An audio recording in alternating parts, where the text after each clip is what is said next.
ನಮಸ್ಕಾರ ಗೆಳೆಯರೆ, ನೀವು ನೋಡ್ತಾ ಇದ್ದೀರಾ ಹಳ್ಳಿಯದ ಯೂಟ್ಯೂಬ್ ಚಾನಲ್.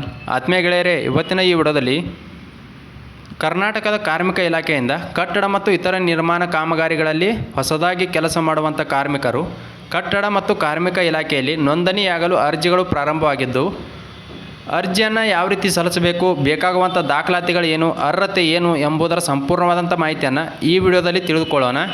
ಅದರ ಜೊತೆಗೆ ಹಳೆಯ ಕಾರ್ಮಿಕ ಕಾರ್ಡ್ಗಳನ್ನು ಕೂಡ ರಿನ್ಯೂವಲ್ ಮಾಡಿಕೊಳ್ಳಲು ಅವಕಾಶವನ್ನು ನೀಡಿದ್ದಾರೆ. ಅದನ್ನು ಕೂಡ ಯಾವ ರೀತಿಯಾಗಿ ರಿನ್ಯೂವಲ್ ಮಾಡಿಕೊಳ್ಳುವುದು ಎಂಬುದನ್ನು ಕೂಡ ಈ ವಿಡಿಯೋದಲ್ಲಿ ಸಂಪೂರ್ಣವಾಗಿ ತಿಳಿಸ್ಕೊಡ್ತಾ ಇದ್ದೀನಿ. ವಿಡಿಯೋನ ಪೂರ್ತಿಯಾಗಿ ವೀಕ್ಷಣೆ ಮಾಡಿ.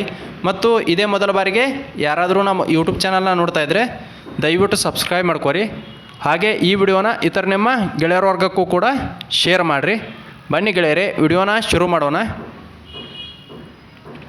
ಇಲ್ಲಿ ನೋಡ್ಬೋದು, ಕಾರ್ಮಿಕ ಇಲಾಖೆ ಕಟ್ಟಡ ಮತ್ತು ಇತರೆ ನಿರ್ಮಾಣ ಕಾರ್ಮಿಕರ ಕಲ್ಯಾಣ ಮಂಡಳಿ ಅಂಥೇಳಿ ಕರ್ನಾಟಕ ಕಟ್ಟಡ ಮತ್ತು ಇತರೆ ನಿರ್ಮಾಣ ಕಾರ್ಮಿಕರು ಮಂಡಳಿಯಲ್ಲಿ ನೋಂದಣಿಯಾಗಲು ಬೇಕಾದಂಥ ಅರ್ಹತೆ ಮತ್ತು ವಿಧಾನ ಅಂತ ನೋಡುವುದಾದ್ರೆ, ಮೊದಲಿಗೆ ಅರ್ಹತೆಗಳನ್ನು ನೋಡುವುದಾದ್ರೆ ನೋಂದಣಿ ಪೂರ್ವದಲ್ಲಿ ಏನಾದರೂ ನೀವು ನೋಂದಣಿಯಾಗುವ ಮೊದಲು 12 ತಿಂಗಳಲ್ಲಿ ಅಂದರೆ 1 ವರ್ಷದಲ್ಲಿ ಕನಿಷ್ಠ 90 ದಿನಗಳವರೆಗೆ ಕಟ್ಟಡ ಮತ್ತು ಇತರ ನಿರ್ಮಾಣ ಕಾಮಗಾರಿಗಳಲ್ಲಿ ನೀವು ಕೆಲಸವನ್ನು ನಿರ್ವಹಿಸಿರಬೇಕಾಗತ್ತೆ. ಅಂದರೆ 1 ವರ್ಷದಲ್ಲಿ ಕನಿಷ್ಠ 90 ದಿನ ನೀವು ಕಟ್ಟಡ ಮತ್ತು ಇತರೆ ನಿರ್ಮಾಣ ಕಾಮಗಾರಿಗಳಲ್ಲಿ ಕೆಲಸವನ್ನು ಮಾಡಿರಬೇಕಾಗತ್ತೆ.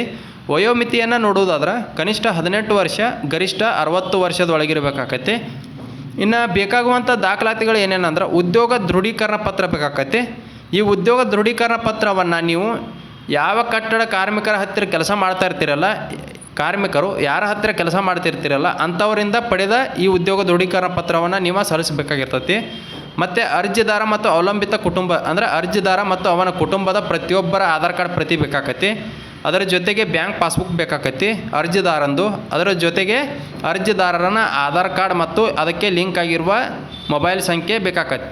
ಇನ್ನು ಯಾವ ರೀತಿ ನೋಂದಣಿ ಮಾಡ್ಕೊಳ್ಳೋದಂತ ನೋಡುವುದಾದ್ರೆ, ನೀವು ಹತ್ತಿರದ ಯಾವುದಾದ್ರೂ ಕಂಪ್ಯೂಟರ್ ಆನ್ಲೈನ್ ಸೆಂಟ್ರಿಗೆ ಹೋಗಿ ಅಲ್ಲಿ ನೀವು ಕಾರ್ಮಿಕ ಇಲಾಖೆ ಕಾರ್ಡ್ಗೆ ಅರ್ಜಿಯನ್ನು ಸಲ್ಲಿಸ್ರಿ ಅಂದ್ರೆ ಅವ್ರು ಸಲ್ಲಿಸ್ತಾರೆ. ಅಷ್ಟು ಮೇರೆಗೆ ಗೊತ್ತಾಗ್ಲಿಕ್ಕಂದ್ರೆ ನೀವು ನಿಮ್ಮ ಮೊಬೈಲಲ್ಲಿ ಕೂಡ ಅರ್ಜಿಯನ್ನು ಸಲ್ಲಿಸ್ಬೋದು. ಯಾವ ರೀತಿಯಾಗಿ ಅರ್ಜಿ ಸಲ್ಲಿಸುವುದು ಅಂತ ಹೇಳಿ ನಮಗೆ ತಿಳಿಸ್ಕೊಡ್ರಿ ಅಂಥೇಳಿ ಕಮೆಂಟ್ ಬಾಕ್ಸಲ್ಲಿ ಏನಾದರೂ ಕಮೆಂಟ್ ಮಾಡಿರಿ ಅಂದ್ರೆ ಅದರ ಬಗ್ಗೆಯೂ ಕೂಡ ಸಂಪೂರ್ಣವಾದಂಥ ವಿಡಿಯೋನ ಮುಂದಿನ ದಿನಮಾನಗಳಲ್ಲಿ ಮಾಡ್ತಾನು.